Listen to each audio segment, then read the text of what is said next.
Thank you so much for handing this over to me, and thank you so much, everyone, for a wonderful, a rich, and a multifaceted and intriguing day that we spent here discussing the various layers of global governance and unpacking them. What we have here, a concluding discussion by faculty members, is somewhat faulty because on rather short notice, what we did was to lighten the load, basically, against the backdrop of a very rich and dense day of discussing questions of global governance. So Josef Mako, who was initially set to introduce us to our concluding discussion, can't be a part of today's discussion, and Paulina Starsky can't either. Paulina has a very good and I must say a very happy reason not to do so, because only 2 days ago she gave birth to her son Paul, and we're very happy for her, and we do understand that there may be even more urgent matters on her mind than discussing questions of global governance. However, I am pleased that my dear colleagues Iris Eisenberger and Erika de Wet will take part in a concluding discussion of aspects, or various aspects of global governance from their perspectives. As indicated in my introductory statement, when I emphasized that there is no such thing as global governance because it is a phenomenon that may be or may well be addressed from different perspectives. I find it interesting that the organizers, and commendable that the organizers have invited two extraordinary scholars that approach the phenomenon of global governance from different perspectives, and one may even say from the top-down or the bottom-up perspective, respectively. Iris Eisenberger is a professor of public law here at the University of Graz, and she's an internationally renowned expert when it comes to all matters located at the intersection of law and technology. She has published widely on those topics, in particular when it comes to questions of law and artificial intelligence, and so on and so forth. And she is one of the great innovators at our faculty, also, and in particular when it comes to her scholarship, but also when it comes to the brilliant ideas that she introduced to our faculty ever since she joined in 2020.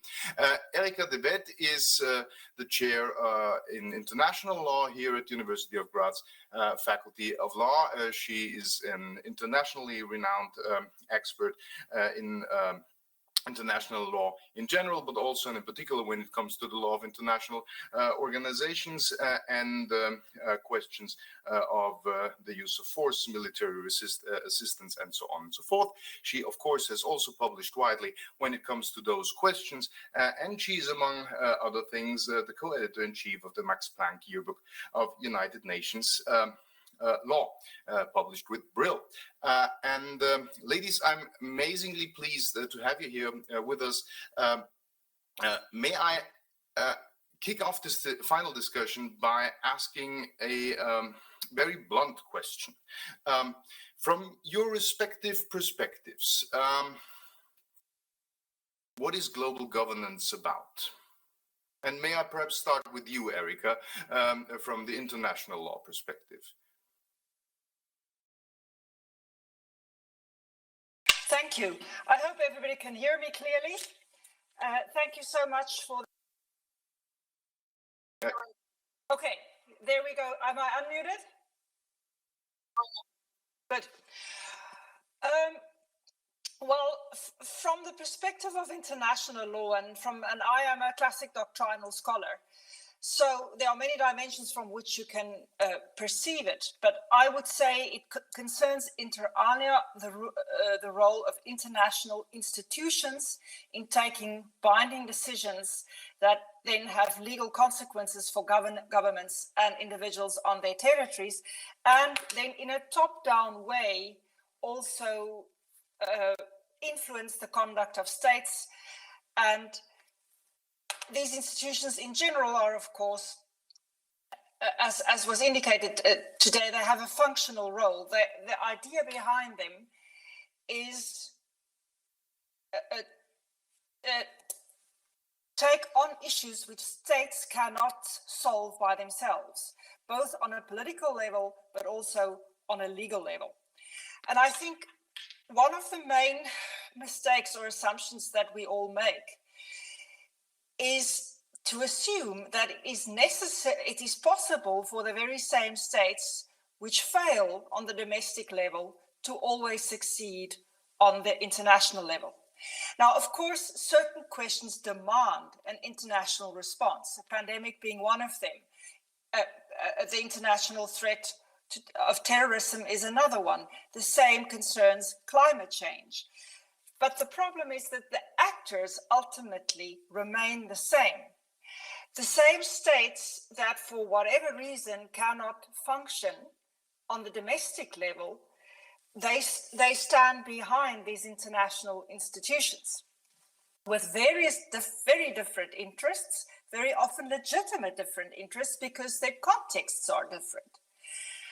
And therefore, it is very difficult to reach a common denominator, a common core to which all can agree.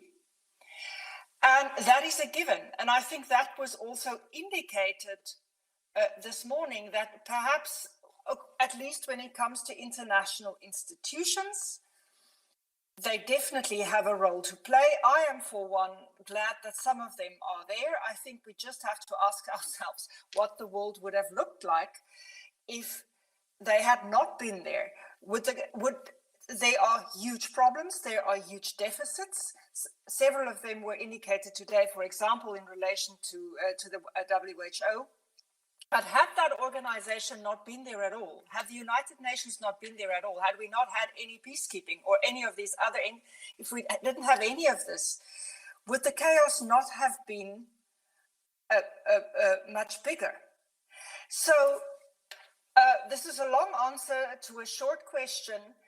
From a doctrinal point of view, it is finding a common denominator from which we can also which will also lead to binding decisions that states can implement domestically in order to steer behavior and deal with certain huge challenges of our time. It is flawed, and it will remain flawed because the interests and the contexts are so incredibly difficult. So perhaps global governance, to me, and I would have had a very different view 20 years ago, but less is more. Try and fix the states on the domestic level instead of bumping up every problem and assuming that the very same states who are failing to solve it domestically will necessarily be able to deal with it internationally, and only try and strive for and also accept that a small common denominator can be better than having no common denominator at all. And I will stop. I have a few comments as well, because I was not in agreement with some of the criticisms this morning when I followed most of the discussion, but I think I will first stop here and allow the other colleagues to respond. Perfect. We'll get that back to that and to your criticisms, of course, and many of the things you said I would like to get back to as well. But before doing so, Iris, from the national perspective, is there such a thing as global governance? And if so, is it desirable? And if so, what is it actually, or what ought it to be? Well, thank you very much, Christoph, first for your friendly introduction, but also to the organizers for organizing this wonderful conference, and of course for having me here. And Christoph, to your question, whether there is something like global governance, I mean, I pretty much agree with Erika on how she frames global governance. I would rather not give a different definition or comment on that, but I'd like to say something on where I think that global governance fails or has failed. And I'd like to come back to Ben Ministi's initial talk and the governance of the pandemic. To me, the pandemic has not only shown that there is need for reform on the international level, but it has also shown that the international community and its organizations alone are not capable in dealing with the pandemic. And as Ben Ministi said this morning, the pandemic is not apolitical. Health is a matter of political coordination, and as such, to me, the pandemic is also something very local. Hence, maybe frameworks such as localization or even urbanization, if I'm looking at Biljana here, might be additionally needed to analytically understand the pandemic and to help in finding solutions for the problems we are facing. So while I certainly do see that the international community is necessary to manage the pandemic and also global governance, and for instance, information exchange is best dealt with on an international level, I also agree that the management of the pandemic is inherently political, and hence the successful management of the pandemic needs a demos, it needs a democratic public, and of course democratic legitimation in order to achieve societal acceptance. And I do think the international community or international organizations alone are not capable in achieving this. So I do think that the handling of increasingly complex systems, such as pandemics, climate change, or even technological innovation, as you mentioned it before, Christoph, needs both the global and the local in order to act efficiently, but also with democratic legitimation. Thank you so much. Let me follow up on that and ask Erika. You indicated before, Erika, that less is more. Sometimes it seems that the national, the domestic level, the regional level, and the international level rather work side by side and work together in a coherent manner that would allow us to effectively address the challenges that we face on these various levels. In my humble opinion as a constitutional lawyer, sometimes it seems that even international organizations on the various levels are rather standing in their way and adding to some kind of confusion than rather abetting a coherent approach when it comes to challenges on the global level. Am I mistaken when it comes to that, or would less also be more when it comes to international organizations, their aims and their endeavors, and their effectiveness, of course? Thank you, Christoph. Thank you very much. And yes, I should just take one step back, and of course also thank the organizers and for having put this conference together under these incredibly difficult circumstances. And I was so excited by the question, I just could not contain myself and forgot to thank the organizers, but that was not deliberately intended as to be disrespectful. I think there is a need for organizations to become more modest and ask themselves what really is the core business.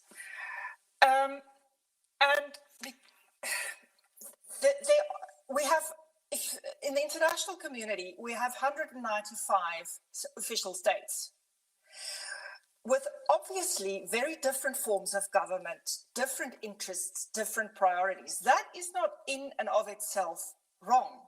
From a democratic perspective, here in a society in Austria, through elections, we will also make clear to governments when they do not represent the interest of that particular country, of the country that we live in, sufficiently at the regional or the international level. So,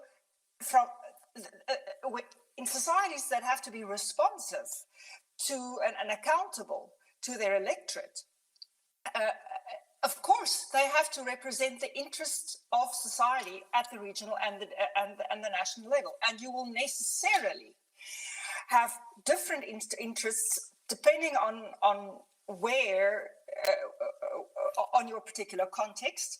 And the more ambitious a regional or an international organization becomes, the more challenging it becomes to find common ground. And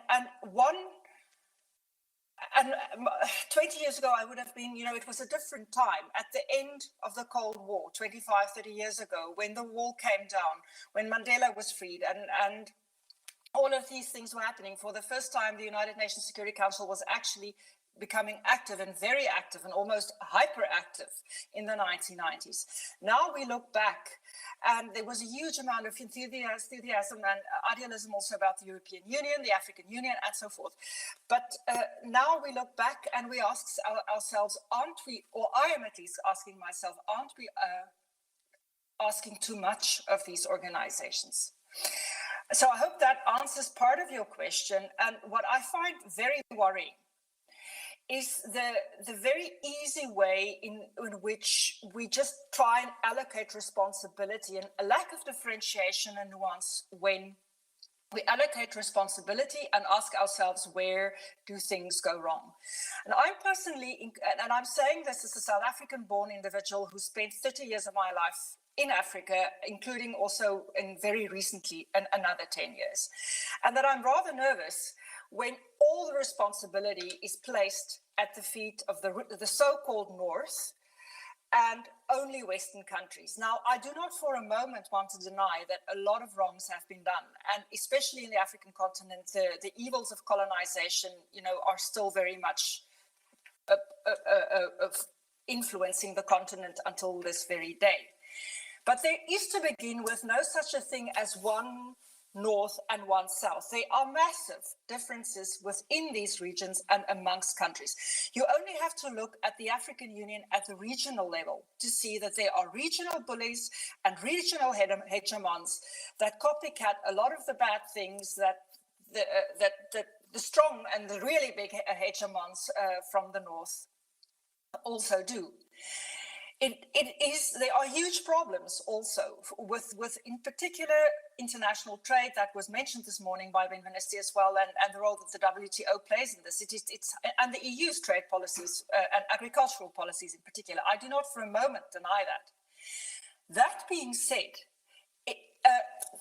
the wildlife products in Africa are mainly driven by needs in China. Brazil is destroying thousands of acres of forestry, not because of Bolsonaro's, their own country's policies. It's not merely northern policies and Western countries causing that problem. When the South African government is to enact to pay its deposit with the WHO in time in order to contract vaccines for the population, it has to be held accountable. When countries are corrupt and the vaccination does not end up with society, but is redistributed in some other way, and this has allegedly happened in Western Africa at the time of the SARS pandemic, those countries also have to be held to accountable. My point being, there's a common and a differentiated responsibility. And we should not forget that from a legal perspective, societies, both from the perspective of international law as well as from the perspective of constitutional domestic law, the duty of care of a government is first and foremost towards those on its own territory. There's a very strong legal obligation also in terms of the responsibility to protect. Now, I would agree that in the situation that we are in now, of course, there's also a moral and an ethical responsibility to try and distribute vaccines and other medication as much as possible, and that much more can be done. But there's a legal obligation on states to first and foremost take care of their own territories, and also to take responsibility for what they do to their own people by misappropriation of their own funds. So it's a much more complex and layered issue than just simply blaming everything on the North and thinking that by changing that and changing the needs or making northern countries less consumerist oriented, that will somehow solve the problem. That's part of the problem. It has to be addressed. But if we are going to move beyond the problems and find solutions, I think we really also need to speak openly about a differentiated responsibility and acknowledging that within the South, there are huge differences and a problematic dynamic also on the regional level, which is partly responsible for where we are now. Thank you. Professor Resnik, would you agree with Erika de Wet's statement that while deficient, the issues at hand can only be addressed on a global level? However, they may be addressed so more effectively if we were simply to agree that sometimes less is more. And what kind of less is it, if you were to agree, that we should look for? Well, so first of all, thank you. I've been listening to my morning, your afternoon, and been really engaged by the many different facets of the global. So my immediate response is that we've just heard a series of talks about people who are not necessarily all wired to the net and are part of this easy access. I mean, obviously terrible victims. I mean, some are and some aren't, and their smartphones and the like. But I was puzzling about inside U.S. procedure. The shorthand is whether you have trans-substantive rules that cut across all different domains, whether it's copyright or civil rights or environmental law or social welfare issues or family law or whatever, or whether you have specific rules for specific problems. And so you're asking a question about the function of global governance. What your interesting conference has made plain is globalism touches on all of these issues. As Christine Langford, reminded us, there's a real causation challenge here about correlation and causation, about where's the relationship between radical inequality and globalization. Intervening variables are all the political and social choices of many, many governments. And what I was hoping both in my commentary and as I hear in others is none of us can be starry-eyed that the global is a solution, while of course, and this goes to whether it's mailing mail or incarcerating people or thinking about households and violence and gender and terrorism and victimhood, all of these issues are deeply shared. And the puzzles, as I was listening to the issues about the terrorism in Norway, we have huge questions in the mass tort litigation in the United States about who counts, who should be seen, whether it's in a constitutional decibel or in a common law or in a statutory regime, who gets compensated for what forms of injury in a world that we're experiencing as so injurious in so many different ways. So I need to resist the question a little bit because I'm not sure there's, quote, a global answer that cuts across all these domains.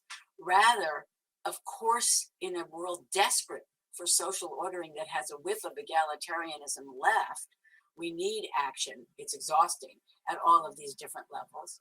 And of course, there's a narrative of parts of the 21st century, 20th century that see more of people of diverse kinds as in personhood. And of course, there's a terrible collapse of a vast amount of those aspirations in all sorts of political orders, from the richness of my country to what we were just hearing about violence, expropriation, and I guess Brazil is a very vivid US exemplar at the moment, by a government that was, quote, elected. So the challenge, the enamored state of electoral politics in a world that is riven, and also in a world of manipulation and economic inequality and information inequality, and then also really different views of what people's own self-interest is. So the wide-eyed response to me about COVID, and I'll stop in 1 second, but of all the things in the world, that world, pun not intended, that one would have thought would have been crossing class, race, nationality, and borders. All of the risk of health and so much cross death and destruction disproportionately felt by poor peoples of color of all kinds, but nonetheless felt by virtually everybody I know. How did this not become a moment in which there was sharedness versus in every one of, I think, the countries we've heard from, and certainly in mine, violent reactions to social welfare policies that are hard and uneven and not perfect, but are at least intended to try to keep people safe. And of which I'm in my office, you can't walk into the Yale Law School without a mask if you're in public space and you have to be vaccinated. So how did it come to be that masks, like the least of the quote intrusions, not that it's fun to wear, become politically charged and negative? This is, to me, the agenda your new center and the other centers and all of our work is to get clear and spend more time on what's fueling the anger and demonization. That seems to me central to our concerns. Thank you so much for these insights that you shared with us. The next question is somewhat evident, or follows somewhat evidently, I think so, and evidently it has to go to Iris Eisenberger, because when it comes to the fragmentation that you just addressed, when it comes to the polarization in society that you just addressed, many people would simply blame technology. I mean, it's the media, after all, and the social media at that, have to bear a large part of the blame when it comes to all these aspects, filter bubbles, so on and so forth, and ongoing polarization in our political discourse that is embedded by social media. And behind all that stands the technological, the digital globalization, if you will, that we have to encounter by means of global governance, and may perhaps only be able to encounter by means of global governance, because that is a phenomenon that, even though Erika de Wet is of course perfectly correct, that blame has to be put where it arises, and that is more often than not the nation state, but technological innovation more often than not, on the other hand, is to be addressed not locally, but rather only globally.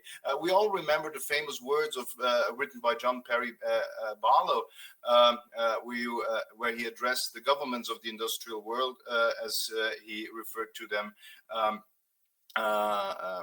from his position of the new hope of the mind, and told them, you are not welcome among us, leave us alone. Is that something, Iris, that still is a path to be pursued, or is it about time to really address this issue and the consequences Professor Resnik referred to on a global level? And how were we to do this?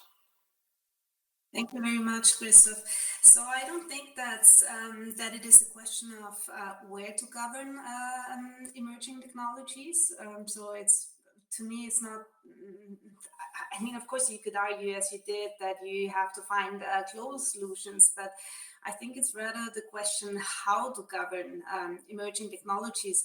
If we have, for instance, distributed agency, as we have in distributed ledger technology, such as Bitcoins, it's much more a question who to address, but not on which level to address. Or if we have technologies such as AI that are not understandable for us human beings, it's again not so much a question on where to govern it, but how to govern it. And I think we as legal scholars, one of our tasks will be how to address these issues in order to maintain the vital role of law in peacekeeping, conflict resolution, or even in governing,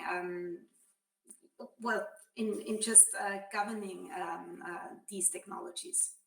So it's not about where, but about how.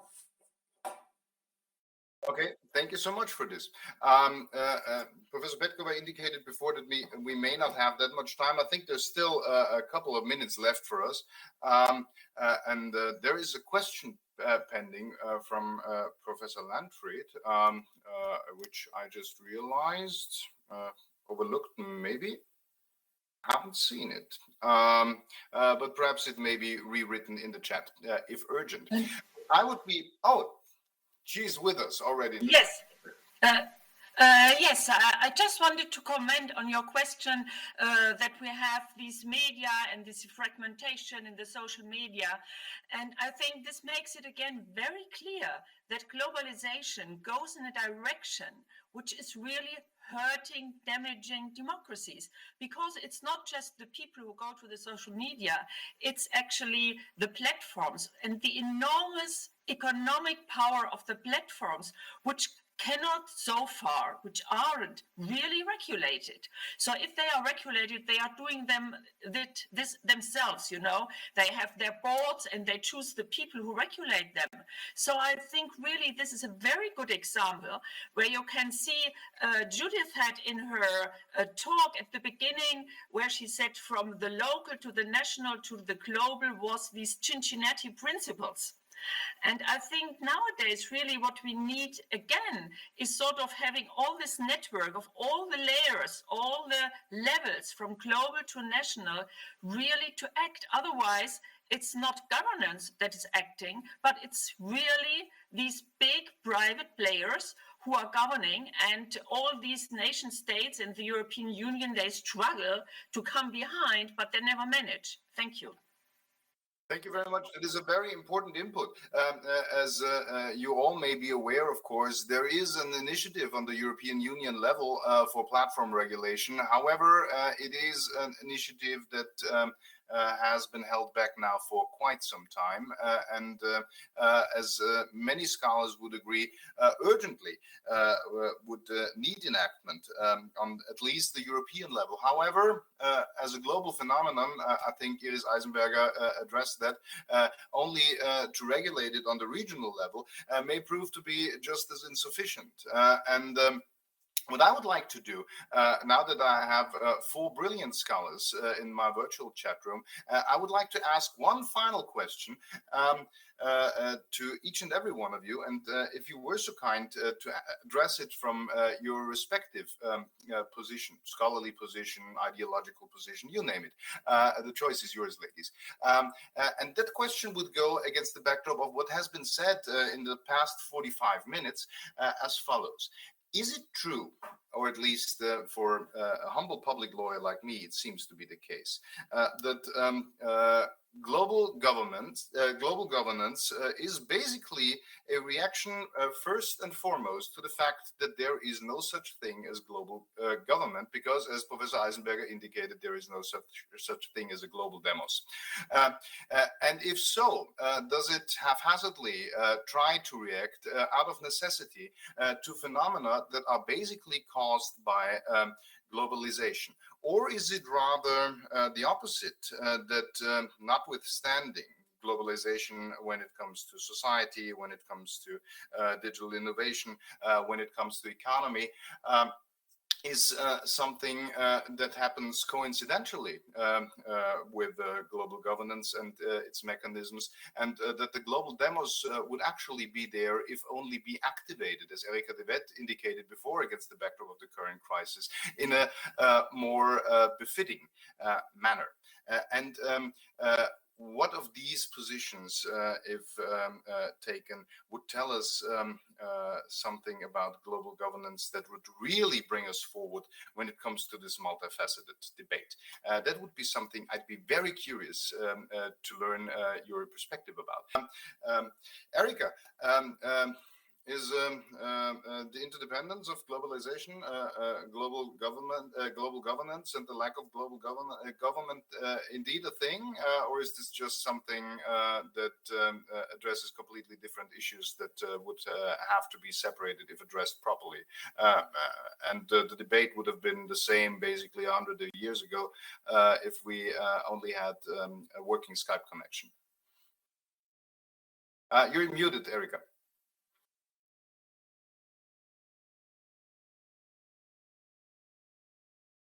Okay, I'm now unmuted. I do think that the wide range of regional and international organizations that we are dealing with, they are a huge number. of these organizations. I mean, in the current context, we speak a lot of the WHO, but until 2 years ago, it was actually a rather less known international organization. And it has now somehow been propelled into prominence. But just the mere fact that there are so many of these and that they have, with varying powers and focuses and so on, is indeed a result of the fact that there is no world demos. So what states do in a state center, in a world that is organized along the lines of the nation state, is that they come together where it's for functional purposes.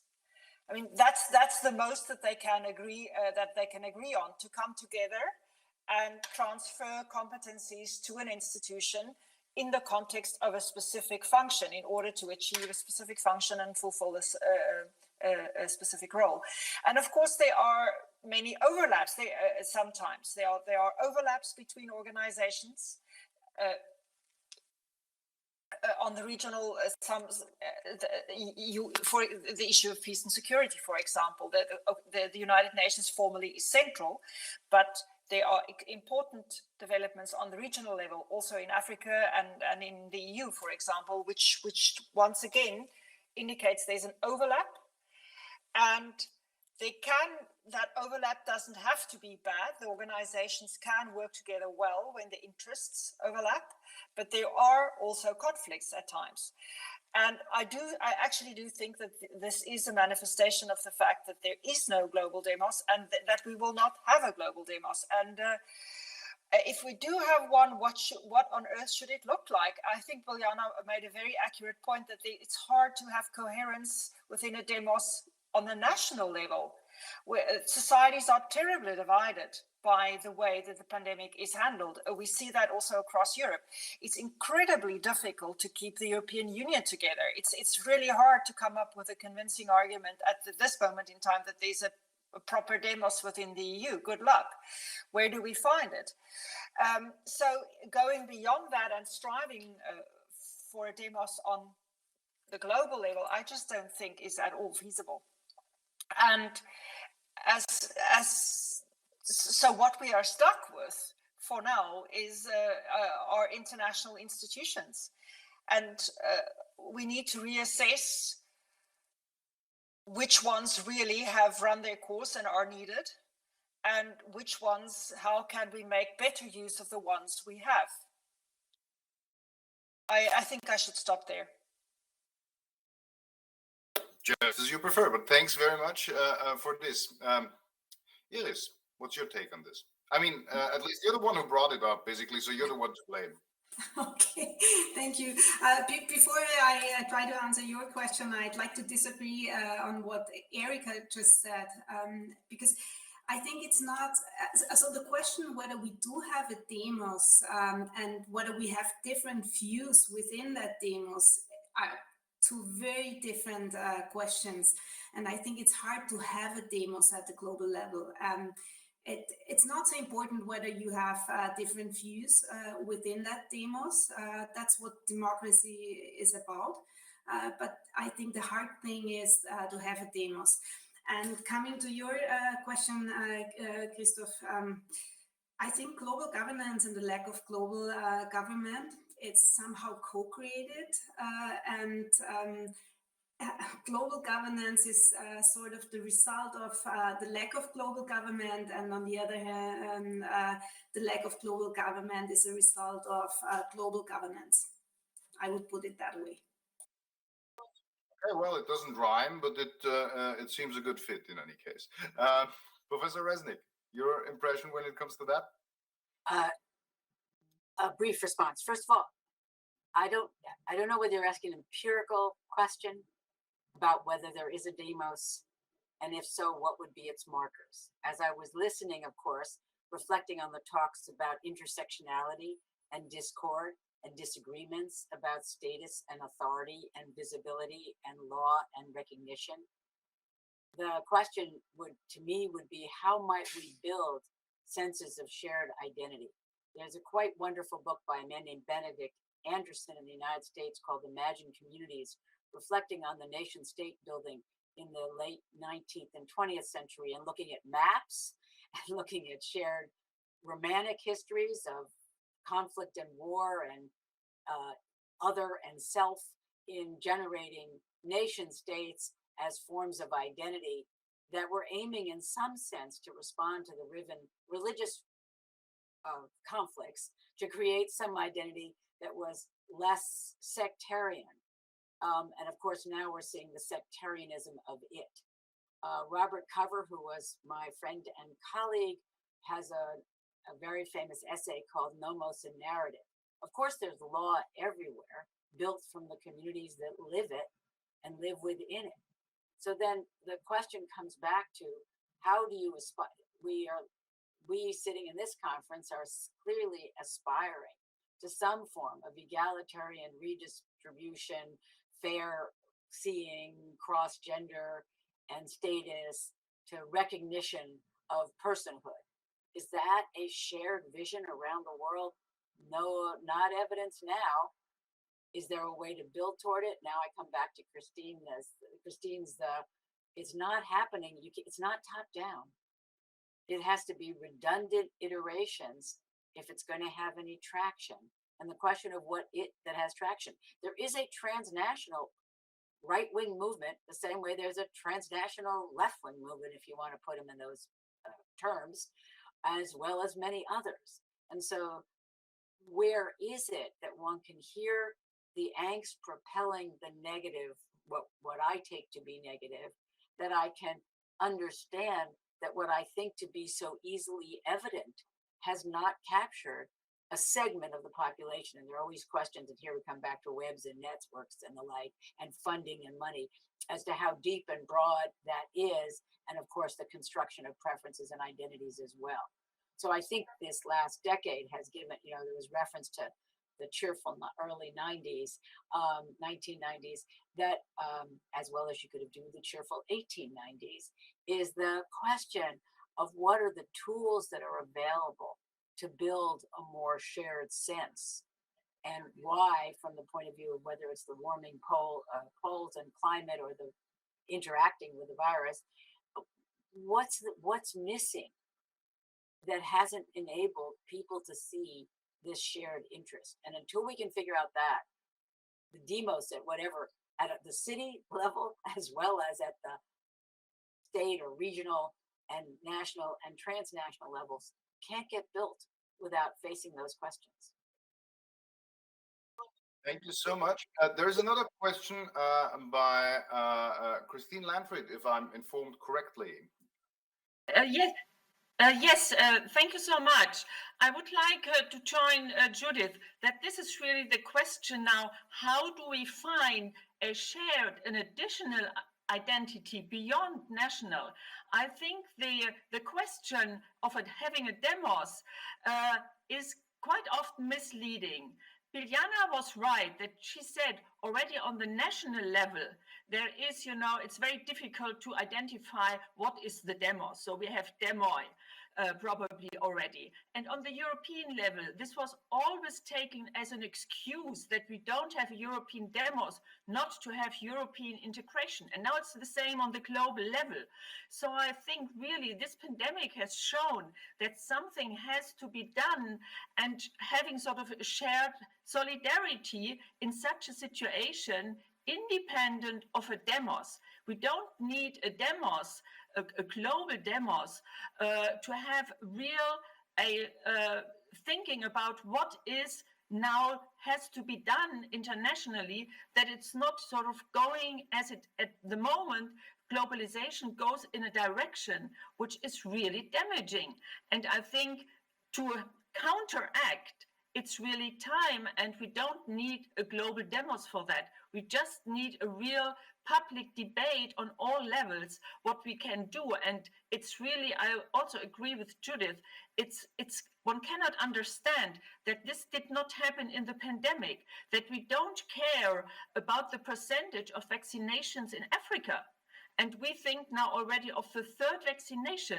It's incredible that this for example, in Germany, there is no debate about what is going on with COVAX and how can we really end the pandemic. So this is strange, because this renationalization in a situation where it's really global, this pandemic, it's unbelievable. So I think we don't, to really tackle this, we don't need a global demos. Thank you very much. But let me ask one final question to each of the participants of this panel before handing back to the organizers, because I'm quite intrigued now. Professor Resnik was talking about the tools that need to be developed to overcome this. And so did Professor Landfried now in her statement. What can, if anything, global governance scholarship do to develop these tools, and what would the expectations be towards a faculty of law such as ours and its Department of Global Governance to help developing these tools? That's a very broad question. However, I think we may break it down rather easily from the various perspectives. Let me just give you a quick response, which is the top down, sitting where we sit, isn't building. It's maybe lecturing. And so your rich conference was full of people who were trying to understand the experiences, whether it was peacekeeping or terror victims. I'm very sorry to miss the 3 a.m. version for me. But so I'm only drawing on the examples from the afternoon. But I just listened to a wealth of scholarly endeavor trying to understand from people who were directly affected, a phrase in the United States is lived experiences, how to come to grips with what they understand. It comes back, of course, to Christine's radical wealth disparity and the issues of transfer and redistribution, and how we get there is not obvious. But for our scholarly modes to kind of look reflectively at the back or the current institutions without asking the critical questions you invited today, what is function with a disagreement about how vital they are, where they could become more vital, and what other gaps and misses are here. What do we draw from the past and what are we doing? So of course we have a contributory role, but I think it needs to be humble. And I worry, my institution is starting to use the word leadership. Yours is using the word global. I'm not sure these are words that invite in the conversationalists that we need to be engaging with.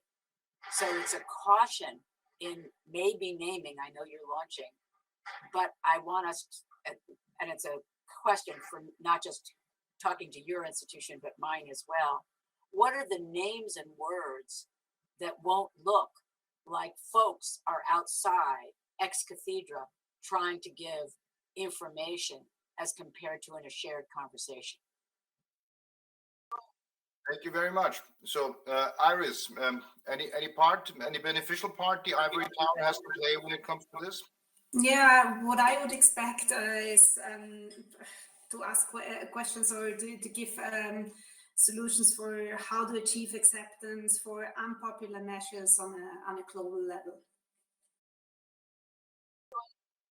Well, and that is something academics, as we all know, are particularly good at.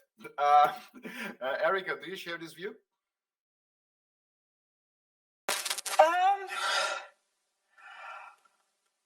I'm actually, for once, without something to say. From the global level. May I just add, while you are taking a breath, that is for looking back on our long mutual acquaintance and friendship, a first, and I'm quite pleased. Yes, it doesn't happen often, so you really have to enjoy the moment. I'm just reflecting about the fact that on the global level, you don't have enforcement mechanisms, so you need buy-in, and the question is how to achieve that.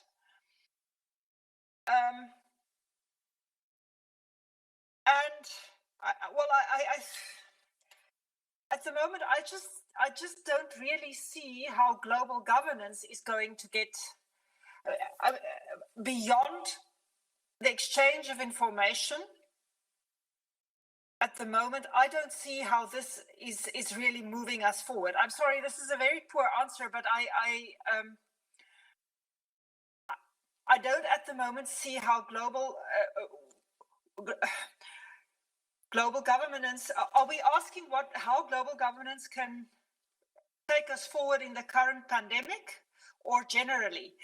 I'm sorry, I'm very tired at this time of day.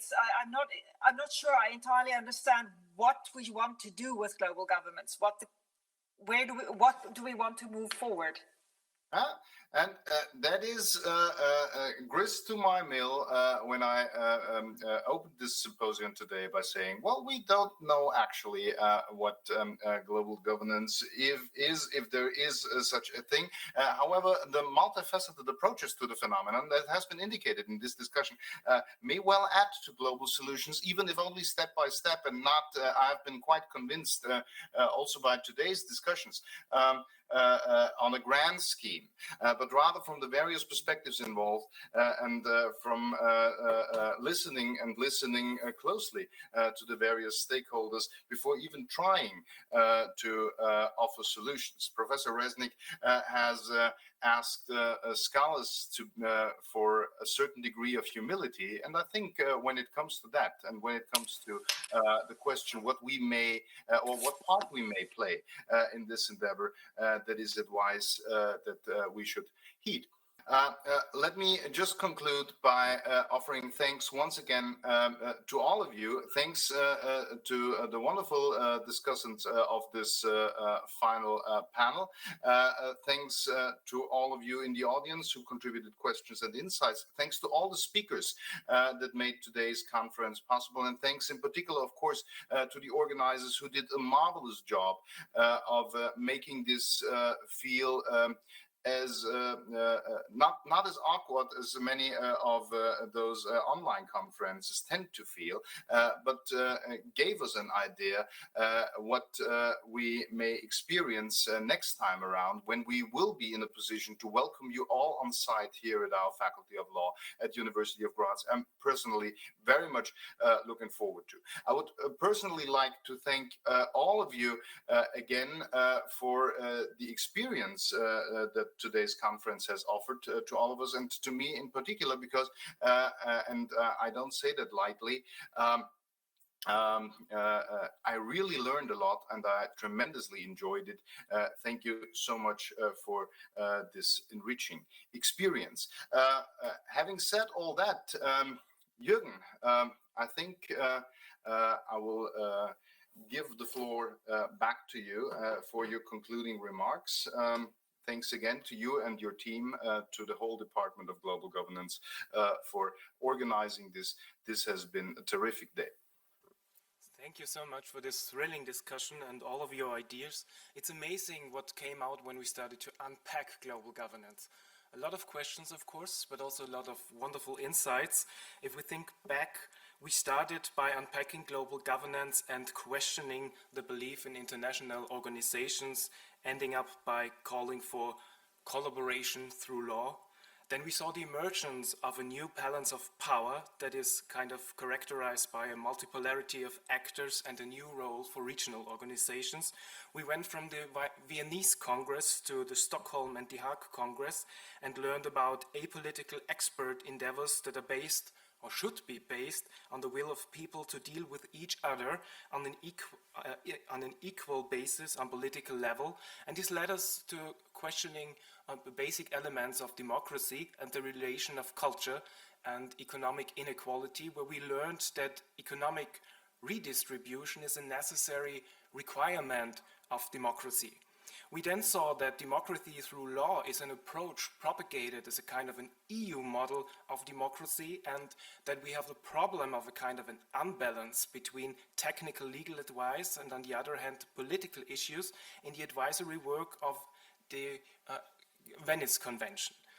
Then we saw that, or learned that the margin of appreciation is a concept that will not be useful for the European Court. And on the other hand, the EU itself is a giant that is walking on two different legs. If I remember correctly, a strong one and a weak one, which leads to the claim for more consistency, efficiency, a reflection on underlying decision-making mechanisms within the EU, and also new mechanisms for ensuring internal consensus among the member states before acting in external affairs. The last panel led us to learning how global models and global norms influence government decisions in post-conflict societies, and we learned that in such incidents or after terrorist attacks, the legal process is also a conflict about citizenship and over being heard. And finally, we called for a kind of a return to more critical theories to expose gendered, racialized, militarized basis of governance projects in peacekeeping, and the discussion led us back to the question, what is the task for law in all of these areas? And we are looking forward to dealing with this task within the next years, the upcoming years, but also tomorrow in our working lunch, and the contributors of the conference are very much invited to join us. Today we went from east to west, from north to south, we went from the global to local and back, we went from law to politics, and in the different time zones we went from night to day and day to night, and therefore I thank you all for your time. Thank you for your wonderful contribution. Thank you for participating in the conference. I can promise that one day the pandemic will hopefully be over, or even if it's not over, we will invite you to Graz, to come to Graz, to join us, to continue our discussions. Thank you all very much.